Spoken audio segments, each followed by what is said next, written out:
Алдыңа кетейин балам. Sen биздин өрөөндүн эң таасирлүү адамысың. Senin oyun кандай болсо, биз аны колдойбуз, ишенебиз, туура деп эсептейбиз. Ооба, sen акылдуусуң. Эмне десең, баарыбыз артыңда туруп беребиз, алайын.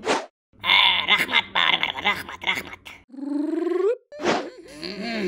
Туята аксакалдар, алдыгы лидериңердин ою тайкы, эскирип калган, болбогон позицияны карманат го. Анан силер ушундай сөрөйлөрдү угасыңар. Ою чындыкка жакындабаган немелерди угуп жүрсөңөр, алар силерди бат эле туңгуй калпарып такайт. Азыр маалыматты ар тараптан текшерип коюш оңой эле го. Маалымат булактарын салыштырып, кимдики чын, кимдики дезинформация экенин бат эле билип койсо болот. Биз жалкоолонуп коебуз да. Кулакка биринчи кандай маалымат кирсе, ошого ишенип жүрө беребиз. Мурун маалымат алчу жалгыз эле телевизор бар эле. Анысы дагы орусча сүйлөп, айылдагы бир-эки тилди тыңыраак түшүнгөн киши болгон жаңылыкты айтып берип, ошого ишенишчү. Азыр бардык мүмкүнчүлүктөр бар. Текшерип койсо болот. Кээ бирөөлөр бар анан. Ой, бул биздин айылдан, биздин өрөөндөн же бул авторитет неме деп ошол кишинин сөзүн угуп, ошол багытты карманып алышат да. Болбойт да мындай. Келгиле, жакшылап ойлонуп, ар кайсы ракурстан салыштырып көрүп, чындыкты сүйлөп атса анан сөзүн угалы, анан аягында чач чулуп отуруп калбагыла. Эмнеге ушунун сөзүн уктум экен деп.